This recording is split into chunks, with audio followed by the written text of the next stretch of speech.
Have you ever shot awake from a dream and just thought, what in the world was that all about?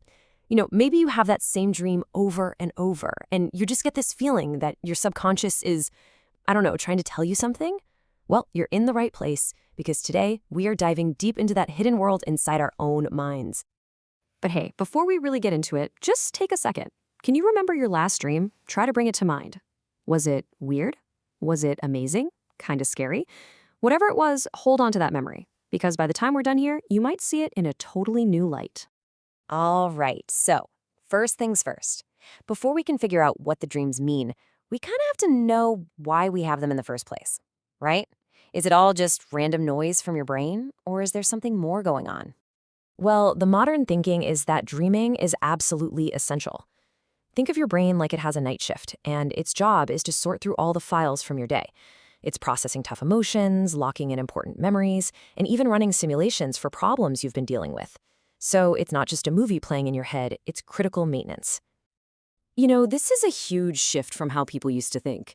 For thousands of years, most cultures believed dreams were messages from the outside, prophecies from the gods or glimpses of the future. But now we see them as something deeply internal. It's basically a conversation you're having with yourself, powered by the incredible wiring of your own brain. And this isn't just a hunch. There's real science to back it up. When you stop people from getting REM sleep, that's the main dreaming stage, their waking life really takes a hit. They find it harder to concentrate, their creativity drops. It just shows you there's a direct link between what happens in your dreams and how well you function when you're awake. It's vital stuff. Okay, so if dreaming is that important, how does it actually work? What's going on in there? Let's pop the hood, take a look at the engine room, and see how the brain cooks up these nightly adventures. So the magic really happens during what's called REM sleep. REM stands for rapid eye movement, because that's literally what your eyes are doing behind your eyelids. But the craziest part is that if you looked at your brain waves during REM, they would look almost exactly the same as when you're wide awake and focused. Your body is basically paralyzed, so you don't act things out, but your mind, it's running a marathon. And which parts of the brain are lighting up the most?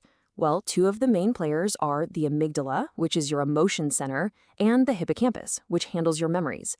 This combo is the reason our dreams feel so incredibly real and emotional, and why they're almost always pulling from things that happen to us during the day. It's the perfect cocktail of feeling and memory. Okay, now this is where things get really wild. Have you ever been in the middle of a dream and suddenly had that thought, wait a second, this is a dream?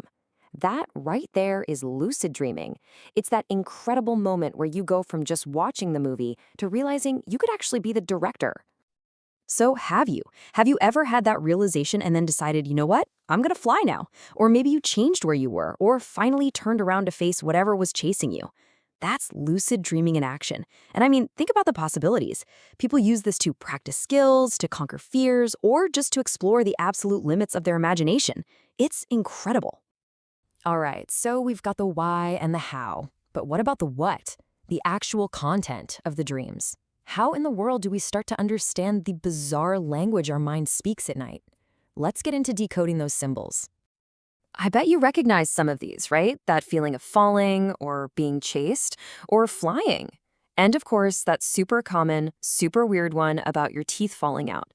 These themes pop up all over the world in every culture because they seem to connect to really basic human feelings, our fears, our hopes, our anxieties. And this leads us to the single most important rule of dream interpretation. While a symbol, like falling, might have a general, universal meaning, like a fear of losing control, its real meaning is always personal.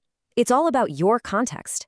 What does falling mean to you based on your life, your memories, and what you're dealing with right now? The universal meaning is just the starting point. The personal meaning is the real treasure. And now we get to the most powerful part of all this. Because this isn't just about understanding your dreams, it's about using them.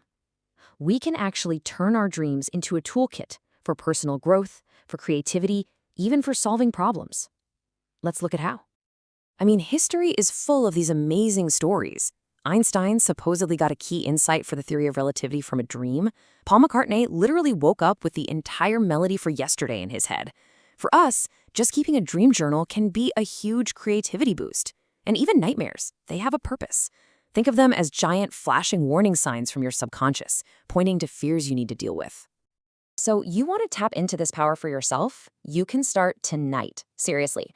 First, work on your sleep hygiene. A healthy sleep routine is the foundation. Second, keep a journal right next to your bed.